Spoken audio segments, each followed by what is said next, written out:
Hi Stitchalongers, I'm back again to give you another bit of a tutorial. This time I'm going to show you how we do the turkey stitch to fill in the fluffy cheek. This is my first attempt. Well, actually I have done it a couple of times previously, so it's not my first attempt, but it's my first at the bunny.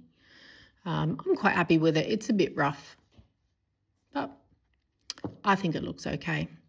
So here we go. I've decided for my pink bunny, I'm going to use this pale yellow. I think that will look quite cute. Pale yellow cheeks, and I'll continue that for the tail. This was a yarn that I got from the Stitches Corner. I actually found it in their bargain bin.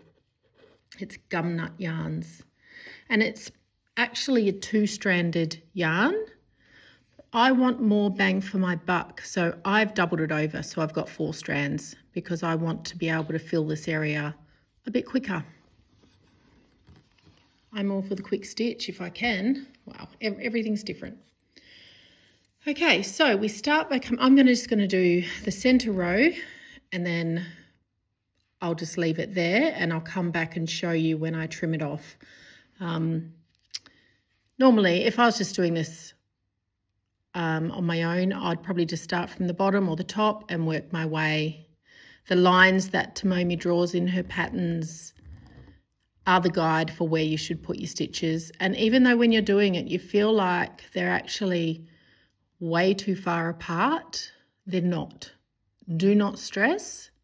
Once you cut them and fluff them up, they're going to be like that.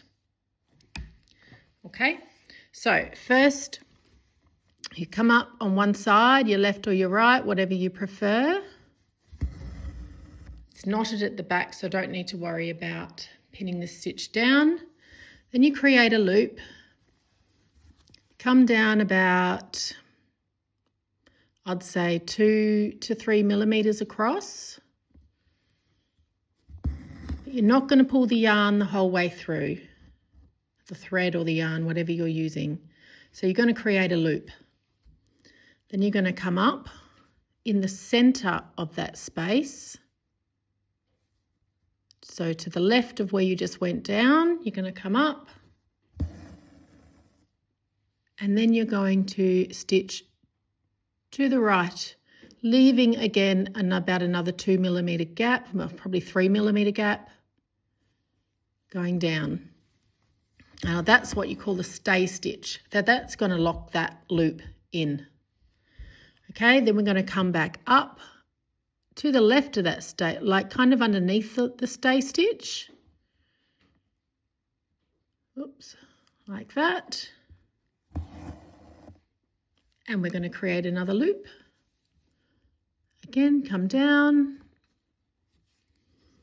a few millimeters across, leaving our loop. And then we're going to stay stitch that loop down by coming back up in the middle, in the center of that space. Oops, pulled too far, just loosen that off. And over to the right to lock it down. Okay, so now I've got two loops, and you keep going across your rows in that exact fashion. Repeating that same step until all your rows, and it won't take very long actually. Lock that one down, come back up, create my loop.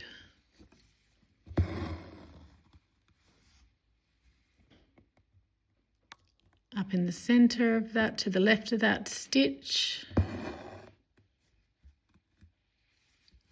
across to the right. I'm just using my fingers to keep it out of the way. You'll probably find that makes it a little easier. Locked in. So there we go. We've got 4 loops across that so far.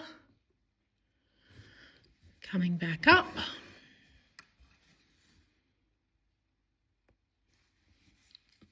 Back down.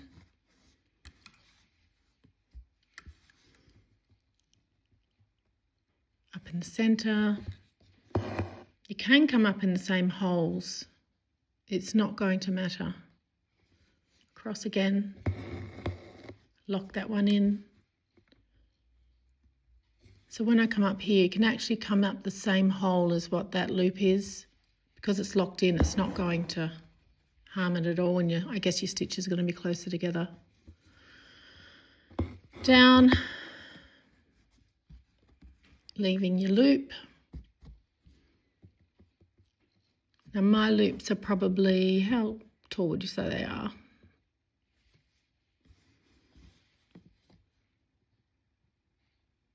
I'd say 5/8 of an inch.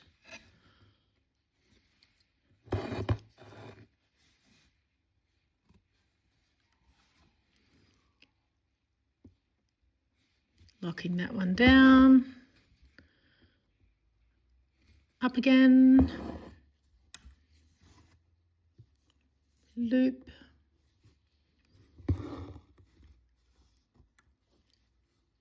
And I'm going to lock that one down, and that will be the end of that row.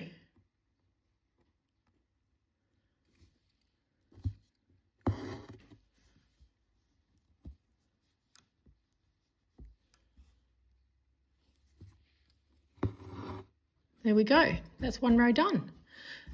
Pretty simple. Now I will do the other rows off camera, so I'm not boring you to tears. And I'll come back when I'm ready to chop it off, and we can do that together.